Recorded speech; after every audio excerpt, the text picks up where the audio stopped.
যাদের শার্টের কলার লাগাতে অসুবিধা হয় তারা অবশ্যই ভিডিওটা মনোযোগ সহকারে দেখবেন। তো কলার আগে থেকে আমরা বানিয়ে রেখেছি যাতে ভিডিওটা না বড় হয়। তাই প্রথমে আপনারা এই কলারকে দুটো ভাঁজে ভাঁজ করে নেবেন। নেওয়ার পরে এখানে একটা কাঁচি দিয়ে ছোট খুটকা কেটে নেবেন মিডিল পয়েন্টে। আমি এখন কেটে নিলাম। নেওয়ার পরে এখানে শার্টের ডাউনের দিকে বা নিচের দিকে 2 সুত পরিমাণ বড় রেখে আপনারা এইভাবে শার্টের হালাটাকে ধরবেন মিডিল করে ধরে নেওয়ার পরে এখানে একটা ছোট খোটকা কেটে নেবেন। নেওয়ার পরে হালাটাকে কলারের খোটকার সঙ্গে মিডিল করে নেবেন। ছোট বড় থাকলে আপনারা কাঁচি দিয়ে হালাটা কেটে নেবেন। তো শার্টের হালা ছোট রয়েছে তাই আমি এখন হালাটাকে কেটে সমান করে নেব। তাই আপনারা এইভাবে চাইলে কেটে নিতে পারেন। তো আমি এখন হালাটাকে কেটে নিচ্ছি। অবশ্যই আপনারাও এইভাবে কাপড়টাকে কেটে নেবেন হালাটাকে। তারপরে কলারের সঙ্গে আবার মিডিল পয়েন্টে ভিড়িয়ে সমান আছে কিনা আপনারা দেখে নেবেন। তো অবশ্যই সমান রয়ে গেছে। আপনারাও চাইলে এইভাবে কাটিং করে সমান করে নেবেন। নেওয়ার পরে এইভাবে কলারটাকে আপনারা লাগিয়ে নেবেন। তো আমি এখন এইভাবে কলারটাকে লাগিয়ে নেব। তো এখানে সমান করে ধরে রাখবেন। সমান না করলে ছোট বড় হয়ে গেলে ফিনিশিংটা ভালো আসবে না। আপনাদের দেখানোর জন্য এখানে আমি হালকা একটা সেলাই করে আপনাদের দেখাচ্ছি কাপড়টা কিভাবে ছোট বড় হয়ে যাচ্ছে।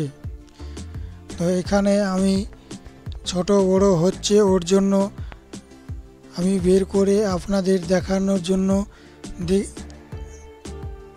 সেলাই করে খুলে নিলাম।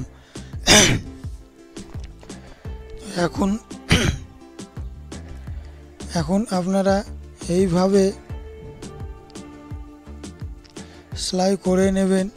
তো সবসময় মনে রাখবেন সুইটা যেন নিচের দিকে থাকে, নিডেলটা যেন নিচের দিকে থাকে। এইভাবে আপনারা সমানভাবে ধরে আপনারা সেলাই করে নেবেন। তো এখন আমি সেলাই করে নিচ্ছি। তো বন্ধুরা, যদি ভিডিওটা ভালো লাগে অবশ্যই কমেন্টস করবেন। তারপরে এখানে মিডিল পয়েন্টে মিডিল করে সমান করে ধরে নেবেন। সমান করে ধরে তারপরে আবার সেলাই করে নেবেন। নেওয়ার পরে শেষ মাথাটাও একইভাবে সমান করে ধরবেন। ধরে সেলাই করে রাখবেন। তো এখন আমি সেলাই করে নিচ্ছি। সেলাই করে নেওয়ার পরে এখানে বাড়তি সুতো হালকা রাখবেন যাতে টেনে ধরা যায়। তারপরে এটাকে উল্টো করে সোজা করে নিয়ে ভিতরে এক্সট্রা কাপড়টা ঢুকিয়ে রাখবেন। এখান থেকে 2-3 ইঞ্চি দূরে থেকে আপনারা সেলাই করে নেবেন। এই কোণাগুলোকে কাঁচি দিয়ে এইভাবে ঢুকিয়ে দেবেন। তারপরে সুতোটা টেনে আপনারা 2-3 ইঞ্চি দূর থেকে এইভাবে সেলাই করে নেবেন। তো আমি এখন সেলাই করে নিচ্ছি। আপনারা আমি যেভাবে করছি অবশ্যই এইভাবে করলে খুব সুন্দর একটা ফিনিশিং দেখাবে এবং কাস্টমাররাও পছন্দ করবে। তো এখান দিয়ে লগের ওপর দিয়ে সেলাই করবেন। করে নেওয়ার পরে আপনারা এখানেও সেম একইভাবে আগের মতোই কাঁচি দিয়ে 2 সুতের কাপড়গুলো ভিতরে ঢুকিয়ে দেবেন। আমি এখন ঢুকিয়ে দিলাম। তারপরে সেলাই করে নিচ্ছি। তো আশা করি বন্ধুরা নিশ্চয় ভিডিওটা দেখে ভালো লাগবে বা লেগেছে। তো বন্ধুরা কমেন্টসের মাধ্যমে আমাকে জানাবেন এবং একটা শেয়ার এবং